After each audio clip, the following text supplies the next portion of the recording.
अस्सलामुअलैकुम वरहमतुल्लाहि वबरकातुहू। अच्छा, एक और कुछ चीज़ें रह गई थी जो कि मुझे बतानी थी, जैसे कि एंड और की चीज़ रह गई थी और डिफ़ॉल्ट गेट डेट के ज़रिए हम डेट कैसे लाते हैं, करंट डेट, वो भी देख लेते हैं।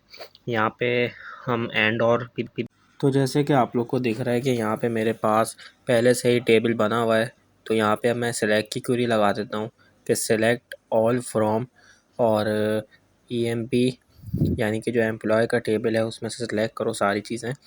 अच्छा, एंड और की कंडीशन में वेयर के बाद लगाता हूँ, सही है, कि किस तरीके से एंड और चलता है। एंड का मतलब होता है दोनों, अगर मैं जितनी भी कंडीशंस दे रहा हूँ तो सारी चेक करेगा, और का मतलब होगा कि कोई एक कंडीशन। तो यहाँ पे जैसे कि मिसाल के तौर पे मैं दे देता हूँ हायर डेट है, हायर ईयर है मेरे पास, तो हायर ईयर को मैंने उसको दे दिया। और हायर ईयर 1994 वाले जितने भी हैं, सही है, 1994 वाले पे पहले इसको चेक करा के दिखा देता हूँ। तो कि जो कि मेरे पास यहाँ पे आ रहे हैं 1994 वाले सारे ही आ रहे हैं, सही है।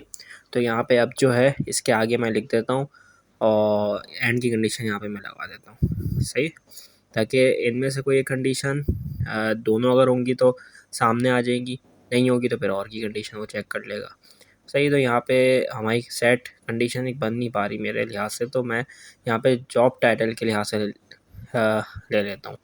तो यहाँ पे जॉब टाइटल के लिहाज से अगर मैंने यहाँ पे लिखूँ इंटर्न, सही है, इंटर्न वाले जो मेरे पास जितने भी बंदे हैं, अगर वो इंटर्न वाले बंदे मेरे पास हैं तो यहाँ पे मेरे पास तकरीबन अच्छे खासे शुरू के 5 मेरे ख्याल से आ रहे हैं। तो अब यहाँ पे मैं एंड की कंडीशन लगा देता हूँ। एंड की कंडीशन मैंने यहाँ पे लगा दी और यहाँ पे मैंने हायर ईयर लिख दिया, सही है। हायर ईयर के अंदर मैंने वही लिख दिया 98 से। इस कंडीशन को चेक करके देखते हैं। तो जो भी मेरे पास इंटर्न वाले बंदे थे और जो भी मेरे पास 1998 वाले बंदे, दोनों को चेक करके वो लेकर आ गया मेरे पास, सही है। तो इसको तो हम एक ब्रैकेट के अंदर बंद कर देते हैं, सही है। तो ब्रैकेट के अंदर बंद करने का मकसद ये है कि इसी के अंदर मैं और की कंडीशन भी चला के देख लेता हूँ, सही है, ताकि दोनों चीज़ें समझ में भी आ जाए और एक बड़ी जो क्वेरी है वो भी बन जाए। तो यहाँ पे जो है हमने ब्रैकेट लगा दिया है और ये है कि और की कंडीशन आप लगाते हैं। अगर ये दोनों कंडीशन ट्रू होगी तो मेरे पास आएगा, वरना और की कंडीशन पे चला जाएगा, सही है। तो ये भी चीज़ होगी। तो यहाँ पे मैंने हायर डेट मैंने यहाँ पे लिख दिया है, सही है।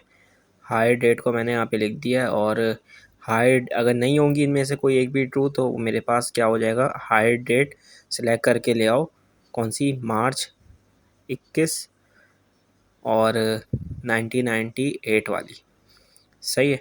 तो ये अलग अलग चीज़ें, अब यहाँ पे टेबल्स की तादाद बढ़ जाएंगी। मसला ये होगा कि पहले शुरू की 2 कंडीशन ट्रू हो रही होंगी तो वो पूरा टेबल आ रहा होगा, फिर और के बाद वाली अगर नहीं हो रही तो फिर और की बाद वाली, तो इसी वजह से यहाँ पे टेबल्स की तादाद बढ़ गई है, ठीक है। तो आप लोग जब इसको गौर से देखेंगे तो समझ आ जाएगा कि हाँ भाई, पहले कौन सी कंडीशन ट्रू हो रही है, उसके बाद कौन सी कंडीशन ट्रू हो रही है। तो इस हिसाब से पता भी चल जाएगा कि हाँ भाई क्यूरी हमारी किस तरीके से रन कर रही है, ठीक है। तो यहाँ पे तो हमने एंड और को देख लिया है। अच्छा, इसके बाद जो होती है हमारे पास एक और चीज़ होती है, वो होती है जैसे कि अगर मिसाल के तौर पे मैंने यहाँ पे थोड़ा सा मुझे ये करवाना पड़ेगा कि अगर पहले तो मैं इसको देख लेता हूँ, इसके अंदर मेरे पास नहीं हो बन पाएगी। तो ये है कि हमने इसमें बड़ा टेबल लेना पड़ेगा ताकि वो मैं कंडीशन उसमें चेक करा सकूँ, ठीक है। तो ये है कि यहाँ पे मैंने सिलेक्ट ऑल फ्रॉम करवा दिए। अच्छा, ये वो चीज़ होती है कि अगर हमने कोई मखसूस जगहों से ग्रुप ऑफ एम्प्लॉयज़ लेने हैं तो किस तरीके से हम ले सकते हैं। यहाँ पे एक किसकी क्यूरी हो रही है, टॉप की कंडीशन की। तो टॉप का मतलब ये होता है कि जैसे अगर मैं चाह रहा हूँ कि शुरू के मेरे पास 4 एम्प्लॉय का डेटा आ जाए, शुरू के 10 एम्प्लॉय का डेटा आ जाए, किसी ने ऐसे अपने टॉप 5 रखे हुए हैं तो वो अपने बंदों को, टॉप 5 वाले बंदों को सिलेक्ट करवा देगा। तो यहाँ पे एक एरर है, हम एरर को ज़रा सॉल्व कर लेते हैं। मुझे ज़रा क्यूरी याद भी नहीं आ रही है, तो इसको ज़रा मैं रन करके देखता हूँ, क्योंकि यहाँ पे एक मसला है। हाँ, टॉप के बाद हम लगाते हैं कि टॉप 4 और हमने कॉमा, अगर हमें शुरू के 4 डेटा चाहिए तो हम इस तरीके से कर सकते हैं, ठीक है।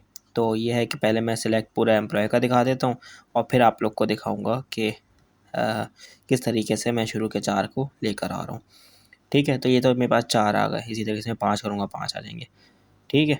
तो ये है कि अब मैं जो हूँ एक नई चीज़ पे आ गया हूँ। पुरानी वाली वीडियो से काम यह है कि आप लोग ने ये काम करना है कि उसमें से लास्ट वालों को लेकर आना है, ठीक है, एम्प्लॉय का। इसके अंदर हम आ जाते हैं, इसके अंदर हम ये देख लेते हैं कि गेट डेट के ज़रिए हम किस तरीके से लेकर आते हैं।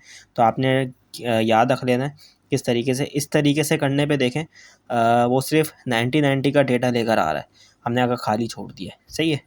जिसने एसक्यूएल पढ़ ली उसको समझ आ रहा होगा कि मैं कर क्या रहा हूँ। करंट डेट के अंदर हमने डेट टाइम डिफ़ॉल्ट दे दिया, डिफ़ॉल्ट वही 7 कांस्टेंट रूल, और गेट डेट उसके अंदर पास करा दिया। यहाँ पे मैं गेट डेट पास करा रहा हूँ थर्ड पैरामीटर के अंदर, और जब मैं इस क्यूरी को रन करूँगा इंसर्ट, तो यहाँ पे मेरे पास रिकॉर्ड फैच हो जाएगा। और उसके अंदर जो है मैंने सेलेक्ट ऑल फ्रॉम जब कराया, तो देखें कि करंट टाइम जो कि मेरे लैपटॉप के अंदर होगा वो करंट टाइम मेरे पास और डेट शो कर देगा। तो ये हमने बार बार ख्वारी नहीं करनी कि भाई बार बार हम चाह रहे हैं और इंसर्ट डेट लिख रहे हैं, इस तरीके से भी हम कर सकते हैं, ठीक है। तो ये हो जाए कि गेट डेट हम किस तरीके से ला सकते हैं, करंट गेट डेट। थर्ड हमने वही लिखा है, डेट टाइम फंक्शन होता है, और उम्मीद है कि बात समझ आ गई होगी। अल्लाह हाफिज़।